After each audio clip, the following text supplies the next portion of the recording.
Hello friends, வணக்கம் and welcome to Karthika channel. KC ஃபேமிலியன்ஸ்க்குலாம் special hi. Puja வேலையும் கொஞ்சம் அங்கே போயிட்டு ரெடி பண்ணிட்டு வந்துட்டுருக்கேன். இன்னும் விளக்கெல்லாம் ஏற்றலை, அப்புறமா தான் விளக்கேற்றி கும்பிடணும். ஆனால் பூ போடுறது அந்த வேலையெல்லாம் முடிச்சிட்டேன். காலையிலேயே தலை குளித்து தலையெல்லாம் ஆற வச்சு சிக்கெல்லாம் எடுத்துட்டேன். முடி கொட்டாத அளவுக்கு பார்த்துட்டேன். பட் ரொம்ப வேர்க்கையாக இருந்தது. அந்த மாதிரி வேர்க்கும் போது எனக்கு கண்ணு வீங்கிறது, கொஞ்சம் நீர் கோக்குறது, கோல்டு பிடிக்கிறது, இந்த மாதிரி பிரச்சனை வரதுனால ஹெல்த் ரீசன்ஸ்க்காக கொஞ்சம் பக்கத்துலேயே ஒரு 2-3 மாதத்துக்கு முன்னாடி நான் ஃபேன் வாங்கினேன்னு காமிச்சிருந்தேன் இல்லையா, அதை நான் கொஞ்சம் கிச்சனில் போட்டு காற்று வாங்கிட்டு இருக்கேன். ஓரளவுக்கு தலை ஆறும்போது கிளிப் போட்டுக்கிறேன், திருப்பி வேர்க்கும் போது கொஞ்சம் தலையை வச்சு போட்டுக்கிறேன், அவ்வளோதான். பட் முடி கொட்டாத அளவுக்கு நான் சிக்கெல்லாம் எடுத்துட்டேன். சிக்கன் கிரேவி தான் இன்றைக்கி லஞ்ச் பாக்ஸ்க்கு நான் பேக் பண்ண போகிறேன். போன்லெஸ் பீசஸ் மட்டும் வச்சு பேக் பண்ணி கொடுக்கலாம் அப்படின்ட்டு. வெஜிடபிளுக்கு இன்றைக்கி பரங்கிக்காய் கூட்டு பண்ணிட்டேன், சிறுபருப்பு போட்டு.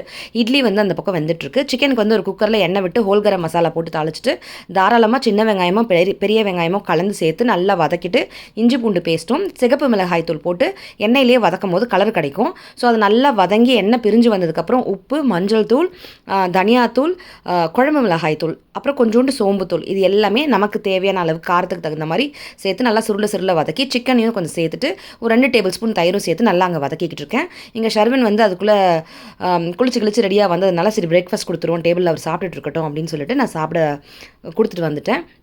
இங்கே சிக்கன் அதுக்குள்ளே குக்கரை க்ளோஸ் பண்ணி ஒரு 3 விசில் ப்ரெஷர் ரிலீஸ் ஆகி ஓப்பன் பண்ணியிருந்தேன் நான். அந்த சிக்கனில் இருக்க எண்ணெயே நல்லா ரிலீஸ் ஆகி சூப்பராக வந்திருக்கு. இப்போ திருப்பி ஸ்டவ் ஆன் பண்ணிவிட்டு நல்லா தாராளமாக பெப்பர் பொடி போட்டு 2 கொதி வந்ததுக்கப்புறம் கருவேப்பிலை கொத்தமல்லி மேலாப்பில் தூவி இறக்கிட்டோன்னா சூப்பரான இன்ஸ்டண்ட்டாக 1 பாட்டில் சிக்கன் கிரேவி தயாராகிடும். இந்த பக்கம் பார்த்திங்கன்னா உருளைக்கிழங்குல வீட்லேயே நான் ஃப்ரெஞ்ச் ஃப்ரைஸ் பண்ணிகிட்ருக்கேன். வெளியில் ஜங்க் ஃபுட்ஸ் எனக்கு வேணும், சாக்லேட் வேணும், பிஸ்கெட் வேணும், இது வேணும் அது வேணும்னு கேட்டு வாங்கி சாப்பிட்ற மாதிரியான ஒரு புள்ள ஷர்வின் கிடையாது. ஐஸ்கிரீம் சாப்பிட்றியாப்பானா எனக்கு வேணாம், ரொம்ப சில்லுன்னு இருக்கும், வேண்டாம் அப்படின்பாரு. பிஸ்கெட் சுத்தம் சாப்பிடவே மாட்டார். ஏதோ அவருக்கு பிடிச்ச 2 ஸ்நாக் ஜங்க் இருக்குது, அது ரேராக 3 months ஒன்ஸோ 6 months ஒன்ஸோ தான் வாங்கி தருவோம். அவருக்கு ஏதாவது ஆசைப்படுறதுக்கு நான் தான் ஒரே மாதிரி ரொம்ப ஹெல்தி ஃபுட் இருக்கக்கூடாதுன்னு காலிஃப்ளவர் 65, சிக்கன் 65, இந்த மாதிரி ஃப்ரெஞ்ச் ஃப்ரைஸ் ஏதாவது ஒன்று நான் ஸ்கூலுக்கு பேக் பண்ணி கொடுப்பேன். அந்த மாதிரி ஏதாவது நான் பேக் பண்ணி கொடுக்குற அன்னைக்கு ஃப்ரெஷ் ஃப்ரூட் ஜூஸோ ஃப்ரெஷ் கட் ஃப்ரூட்ஸோ இல்லைனா வெஜிடபிள்ஸ் கட் பண்ணி சாலட் மாதிரி கொடுக்குறதோ பேலன்ஸ் பண்ணி நான் கொடுத்துருவேன். சமையலெல்லாம் முடிச்சு லஞ்ச் பாக்ஸ்லாம் பேக் பண்ணியாச்சு. போன்லெஸ் பீசஸாக பேக் பண்ணி கொடுத்தா ஸ்கூலில் சாப்பிட வசதியாக இருக்கும். ஸ்கூலில் நான்வெஜ் கொடுக்கலாமான்னு வேறு நிறையா பேர் கேட்குறீங்க. அவங்க ஸ்கூலில் அலவுடு கொடுக்கலாம். ஸோ லஞ்ச் பாக்ஸ்லாம் பேக் பண்ணி முடிச்சதுக்கப்புறம் வீட்லேயே எல்லோரும் பூஜைலாம் முடிச்சுட்டு ஷர்வன் குட்டிக்கு வாட்டர்மெலன் ஜூஸும் போட்டு அதையுமே பேக் பண்ணி அனுப்பிச்சாச்சு. இது எல்லாமே மினி விலாகில் நான் என்ன லஞ்ச் பாக்ஸ் பேக் பண்ணேன் அப்படின்ற ஒரு ஷார்ட்ஸில் பார்த்துருப்பீங்க. நான் எடிட் பண்ணி கொடுக்க தான் கொஞ்சம் லேட் ஆகிடுச்சு. சாமியை கும்பிட்டு அவர் டாட்டா சொல்லி அனுப்பிச்சாச்சு. நானுமே இட்லி, ஒரே ஒரு பீஸ் சிக்கன் வச்சு கிரேவி, அடுத்தது பரங்கிக்காய் கூட்டு வச்சு சாப்பிட்டேன். அடுத்து டாட்டா போகிறோம். கார்த்திமா ஹாய் ஹாய் ஹாய். கருவேப்பிலை போட்டு மோர் டெய்லி நான் குடிக்கிறேன்.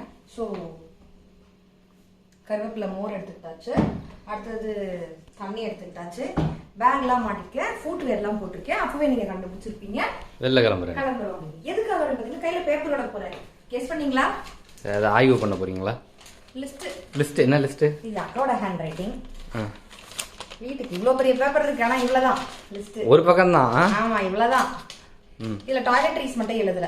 அது நம்ம போனா பார்த்தா தெரியும். சோ நம்ம எடுத்துக்கலாம். அது அவர் டிபார்ட்மெண்ட். ஏன் டிபார்ட்மெண்ட்? இந்த கழுவுறது பெருக்கிறது தொழிக்கிற டிபார்ட்மெண்ட் எந்த? உங்க டிபார்ட்மெண்ட் என்னது? அது விம்பர்ல அதெல்லாம் எழுதி இருக்கேன் நான். ரெஸ்ட் ரூம் உள்ளாட்சி துறை உங்களுது, சுத்தப்படுத்துற துறை எங்க? நான் ஞாபகம் வச்சுக்கணும், இதுவும் நான் ஞாபகம் வச்சுக்கணும். நம்ம தான் எல்லாத்தையும் பிரிச்சு வச்சு வேலை செய்வோம்ல. ஒரு அதாவது soap, shampoo, face washer, brush, paste, இதெல்லாம் நான் எப்பவும் வாங்க மாட்டேன். எப்படின்னா இது எல்லாமே என்னன்னா இதெல்லாம் தீர போது நாங்க சொல்லிடுவோம். இது ஆஃபர்ல இருந்து எக்ஸ்ட்ரா கூட வாங்கி எப்ப எனக்கு ஆஃபர் எதுல இருக்கோ அதுக்கு ஏத்த மாதிரி வாங்கிடுவேன். அது பிக் பாஸ்கெட்டோ ஏதோ ஒன்னு டிமார்ட் போவேன். ஓகே. சோ இதெல்லாம் எப்படி தெரியுங்களா, கிளாஸ்ல கிளீனஸ் லீடர் ஒருத்தவங்க ஒன்னொன்னுக்கு ஒரு லீடர் வைப்பாங்களா, அந்த மாதிரி இந்த டிபார்ட்மெண்ட் அவருது. சமையலுக்கு, வீட்டுக்கு தேவையானது, வீடை கிளீன் பண்றதுக்கு தேவையானது, பூஜை சாமானுக்கு தேவையானது, பூஜை அறையில ஏதாவது காலி ஆயிடுச்சுன்னா, சமையலுக்கு ஏதாவது காலி ஆயிடுச்சுன்னா, அந்த ஃப்ரிட்ஜ்ல ஏதாவது ஐட்டம்ஸ் காலி ஆயிடுச்சுன்னா, இந்த மாதிரி விஷயம் தான் நான் பாத்துக்கிறேன். சோ அந்த மாதிரி நாங்க இதுக்கு 4 லீடர், அதுக்கு அவர் லீடர், அந்த மாதிரிதான் எல்லா கிளாஸ் ரூம்லயே நம்ம அதை கத்துக்கிறோம். கிளாஸ் லீடர் அப்படின்னு ஒருத்தவங்களுக்கே கொடுத்துட மாட்டாங்க இல்லையா. கிளீனர்ஸ்க்கு ஒருத்தவங்க, ஹோம் வேற என்னென்ன ஏதாவது இருப்பாங்க, டைடினஸ் ஒருத்தவங்க இருப்பாங்க, நெயில்ஸ் எல்லாம் கட் பண்ணீங்களா இல்லையான்னு பாக்குறது, க்ரூமிங் லீடர்னு ஒருத்தவங்க ஒன்னு இருக்காங்கல்ல. நம்ம படிக்கும் போது ஒருத்தன் தான் இருப்பான், அது நான் தான். அந்த மாதிரி நாங்களும் எல்லாத்தையும் பிரிச்சுக்குவோம். சரி போலாம் அப்பலாம் வேர்க்குது. எங்க போறோம்? டிமார்ட்டுக்கு போறோம். டிமார்ட்டுக்கு போறோம். அதனால கொஞ்சம் பெரிய ஜிமிக்கியா போட்டுக்கலாம். ஏன் சின்ன ஜிமிக்கி போட்டு விட மாட்டாங்களா? வெளில போறோம்.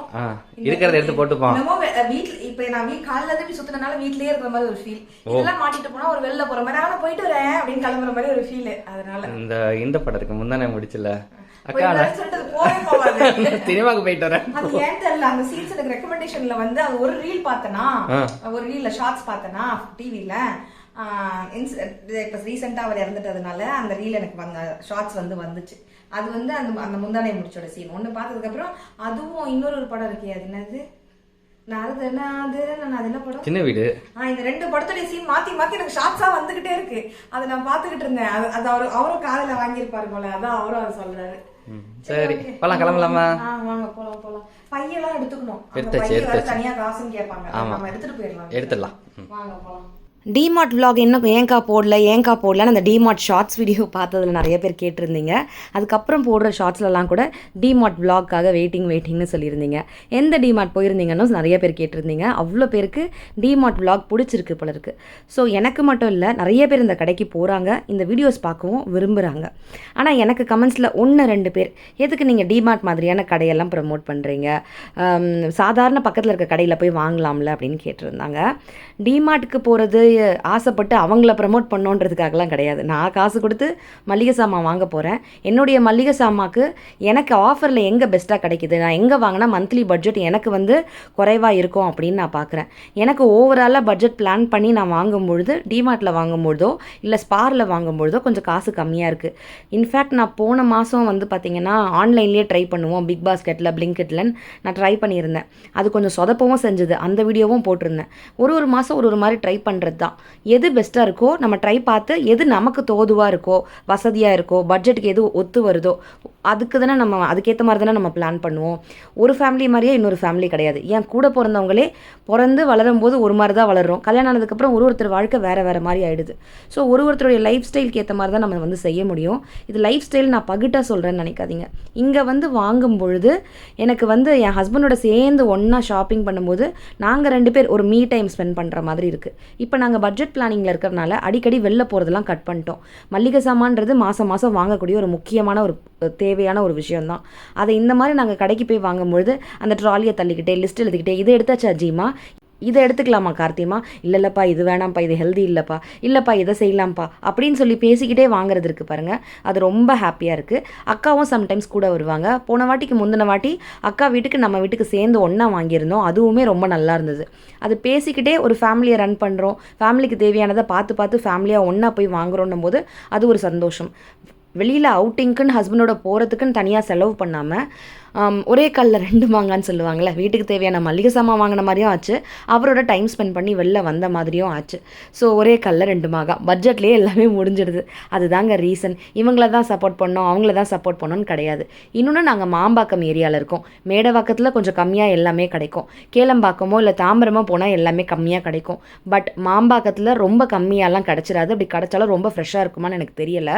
நாங்கள் வாங்கின வெஜிடபிள்ஸ் ஃப்ரூட்ஸே ரொம்ப நேரம் தாங்க மாட்டேங்குது. அதே தாம்பரமோ பக்கத்துலேயே வாங்கினா ஓரளவுக்கு நல்லாவே தாங்குது.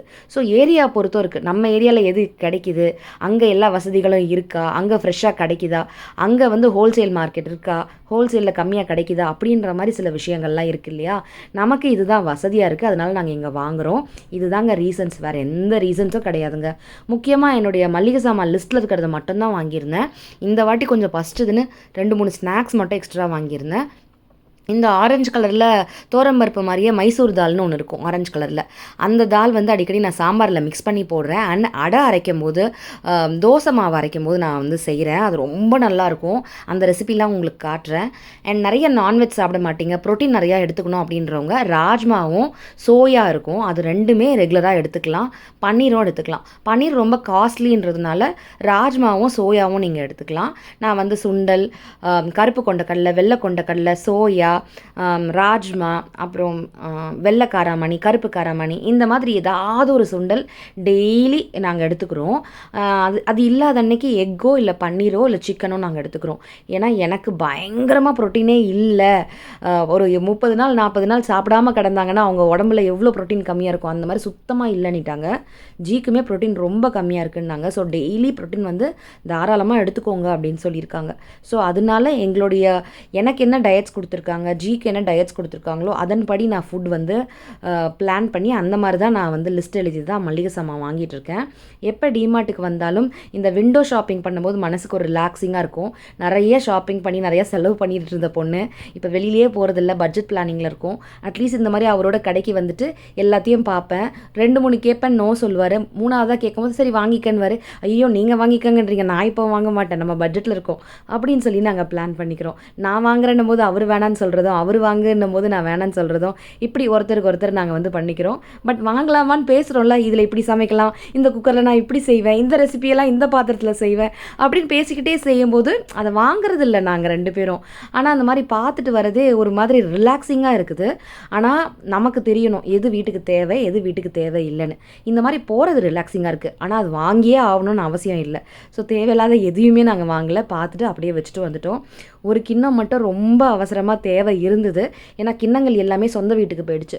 ரசம் வைக்கிறதுக்குன்னு குட்டியான ஒரு அளவான ஒரு கிண்ணம் இல்லாமல் இருந்தது. ஸோ ஒரு நிறைய பாத்திரம் பார்த்துட்டு கடைசியில் இந்த ஒரு கிண்ணம் மட்டும் எடுத்துக்கலாம் அப்படின்னு எடுத்தோம். அது மட்டும்தான் நான் வந்து பிளான் இல்லாமல் வாங்கினது. அடுத்து கொஞ்சம் ஸ்நாக்ஸ் அதுவே ஜி கேட்டாங்க அப்படின்னு வாங்கியிருந்தோம், அவ்வளோதான். இந்த மாதிரி நீங்கள் ஹஸ்பண்டோடவோ இல்லை குழந்தைங்களோடவோ, நான் இப்போ அக்காவோட வந்திருக்கேன், அந்த மாதிரி அக்காவோட ஃப்ரெண்ட்ஸோட இந்த மாதிரி ஷாப்பிங் போகும்போது இந்த மாதிரி நீங்கள் என்ஜாய் பண்ணுவீங்களா, அது ஃபீல் குட்டாக இருக்குமா அப்படின்றத கமெண்ட்ஸில் சொல்லுங்கள். எனக்கு வந்து நிஜமாகவே அது ஒரு ஃபீல் குட்டாக தாங்க இருக்குது. அடிக்கடி பிக்னிக் போகிறது, செலவு பண்ணுறது, தியேட்டர் மால் போகிறது, அதெல்லாம் நாங்கள் குறைச்சிட்டோம். இந்த மாதிரி போகிறதே எனக்கு சாட்டிஸ்ஃபைங்காக இருக்குது. குழந்தைக்காக என்னைக்காவது அந்த மாதிரி செலவு பண்ணிட்டு போகிறோமே ஒழிய எனக்காக அவருக்காக நாங்கள் செலவு பண்ணுறது வந்து ரொம்ப ரொம்ப குறைச்சிட்டோம். செலவு பண்ணுறதை மட்டும் காட்டுறிய கார்த்திகான்னு சொல்கிறீங்க. இந்த மாதிரி யூஸ்ஃபுல்லான விஷயங்கள் கூட பல வீடியோஸில் நான் நிறைய கண்டென்ட் கொடுத்துருக்கேன். சேவிங்ஸ் பற்றி அவ்வளோ சொல்லியிருக்கேன். பூஜை பற்றி, வீட்டை பற்றி, ஃபேமிலி பற்றி எல்லாமே சொல்லியிருந்திருக்கேன். அதை சில பேர் பார்க்குறது கிடையாது. என்டர்டெயின்மெண்ட்கான வீடியோஸு, செலவு பண்ணுற வீடியோஸ் மட்டும் பார்த்துட்டு இதெல்லாம் மிஸ் பண்ணிட்டு கார்த்திகானாலே செலவு பண்ணுவா அப்படின்ற மாதிரி 2 பேர் கமெண்ட் வேறு தூக்கிட்டு வந்துடுவாங்க. ஃப்ரெண்ட்ஸ் டிமார்ட்லேருந்து வந்தாச்சு, கொஞ்ச நேரம் ரெஸ்ட்டும் எடுத்தாச்சு. இங்கே வந்து மளிகை சாமான் பரப்பி வச்சாச்சு. இன்னும் இந்த பேக்கில் கொஞ்சம் இருக்குது, இங்கே கொஞ்சம் இருக்குது, அந்த பேக்கில் கொஞ்சம் இருக்குது. நெய் கிச்சடி அரிசி தான் வாங்கிட்டு வந்திருந்தோம். கிச்சன் ஃபுல்லாக டீப் க்ளீன் பண்ணியிருந்தேன். லைக் நான் ஒரு ப்ரீவியஸ் vlogல காமிச்சிருந்தேன், அஞ்சரைப்பட்டிலாம் ஃபுல்லாக க்ளீன் பண்ணி அதில் நான் புதுசாக எல்லாம் ஃபில் பண்ணி வச்சுருக்கேன் அப்படின்ட்டு. ஸோ எதெல்லாம் ஏற்கனவே பேண்ட்ரியில் இருந்ததோ அதெல்லாம் நம்ம ரீஃபில் பண்ண வேண்டியதெல்லாம் வாஷ் பண்ணி எடுத்து வச்சு கொட்டுறதெல்லாம் கொட்டியாச்சு. அரிசியும் அதே மாதிரி வேறு ஒரு குட்டி பாத்திரத்தில், மாவு பாத்திரம் இருக்கும்ல, அதில் கொட்டிட்டு இதையும் க்ளீன் பண்ணி கொஞ்சோண்டு அரிசி தான் இருந்தது, அதை நான் கொட்டி வச்சுருந்தேன். கரெக்டாக எனக்கு 1 மாதத்துக்கு தேவையானதை நான் வாங்கிடுவேன். லாஸ்ட்டில் கொஞ்சம் எக்ஸ்ட்ரா எனக்கு அடுத்த மாதத்துக்கு கேரி ஓவர் இந்த அளவுக்கு ஆகும் எனக்கு. அரிசி பாருங்கள், இல்லைனா முன்ன பின்ன காலியாகிற மாதிரி இருக்கும். கெஸ்ட்லாம் நிறைய பேர் வராங்கன்னா மாத கடைசியில் கொஞ்சம் காலியாகிற மாதிரி இருக்கும். அரிசி, உப்பு, புளி, மஞ்சள் தூள், சர்க்கரை இது மட்டும் எப்போவுமே காலி ஆகாமல் பார்த்துக்கணும்னு சொல்லுவாங்க. உப்பு, புளி, மிளகா இதெல்லாம் இது மட்டும் எப்போவுமே என்னென்னா ஸ்டாக் வச்சுக்கணும் அப்படின்னு சொல்லுவாங்க. காலி ஆகிற மாதிரி இருக்குன்னா மின்கிட்டயே வாங்கி வச்சுக்குவேன். அது சொல்லுவாங்க பெரியவங்க, அப்படியே கேட்டு பழகிடுச்சு எனக்கும். ஸோ அதனால் நான் அதே பண்ணிடுறது. மற்ற பொருள்லாம் கூட இல்லைன்னு போய் கடையில் வாங்கிட்டு வரலாம். முக்கியமாக உப்பு, சர்க்கரை, மஞ்சள் தூள், அரிசி இது மெயினாக. அதனால அரிசி இந்த அளவுக்காவது இருக்கும்போதே நான் வாங்கி ஃபில் பண்ணிடுவேன். இது ஆல்ரெடி நான் வாஷ் பண்ணி தான் வச்சுருக்கேன். ஒரு 3-4 டேஸ் முன்னாடி தான் வாஷ் பண்ணேன். ஸோ இதில் வந்து நம்ம நெய் கிச்சடி அரிசி தான் வாங்கிட்டு வந்திருக்கோம். நெய் கிச்சடி அரிசி, அதுவும் நெய் கிச்சடியில் புழுங்கல் அரிசி. இது வந்து தாராளமாக யூஸ் பண்ணலாம். அண்ணாக்கு வேறு டயபெட்டிக் இருக்குது, அதுக்கு ரொம்ப நல்லது. கிளைகோலிக் இண்டெக்ஸாக ஏதோ ஒன்று அது வந்து இதில் கம்மியாக இருக்கும். எனக்கு சரியா அந்த டெக்னிக்கல் டேர்ம்லாம் தெரியல. ஸோ அண்ணனுக்கு தாராளமாக அது யூஸ் பண்ணலாம், ப்ளீஸ் யூஸ் பண்ணுங்கன்னு எனக்கு நிறைய பேர் ரெக்கமெண்ட் பண்ணியிருந்தீங்க. ஸோ அதனாலேயே சரி ஓகே இது யூஸ் பண்ணலாம்னு நினச்சேன். இன்னொன்று நாங்கள் கொஞ்சம் பட்ஜெட் பிளானிங்கில் இருக்கோம். ஒரு 3-4 மந்த்ஸாக கட் பண்ணிடலாமா ஜி? ஐயோ குடுமி கட் பண்ணுற மாதிரி கட் பண்ணிட்டியா? கட் பண்ணிட்டேனே. எப்படி கொட்டுவீங்க? அப்படியே சாத்திர வேண்டியதுதான். நான்லாம் நினச்சேன்னா தண்ணி கேனையும் தூக்கிடுவேன், சிலிண்டரையும் தூக்கிடுவேன். நினச்சா அடுத்த நாள் இடு பிடிச்சிக்கிச்சுன்னு உட்காந்துருவேன்.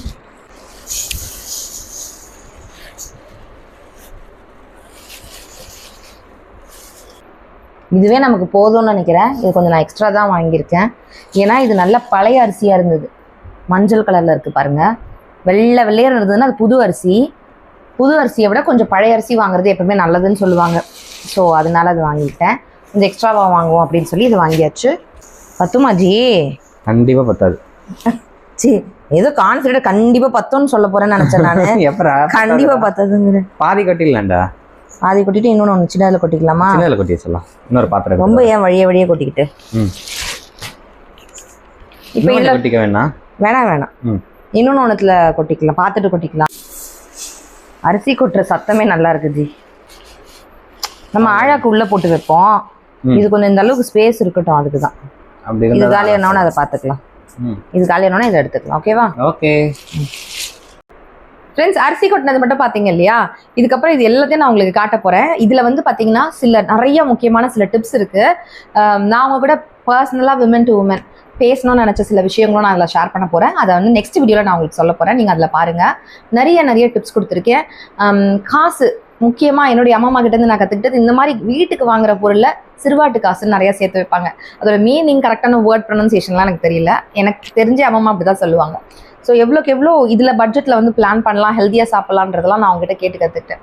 அதை ரீகலெக்ட் பண்ணி கொஞ்சம் கொஞ்சமாக என்னை மெருகேற்றி இப்போ தான் எனக்கு வந்து ஓகே நம்ம இதை வந்து பர்ஃபெக்டாக செய்கிறோன்னு இப்போ இந்த வயசில் தான் எனக்கு தெரியுது. இத்தனை நாள் அதை கற்றுக்கிட்டே இருந்தேன்.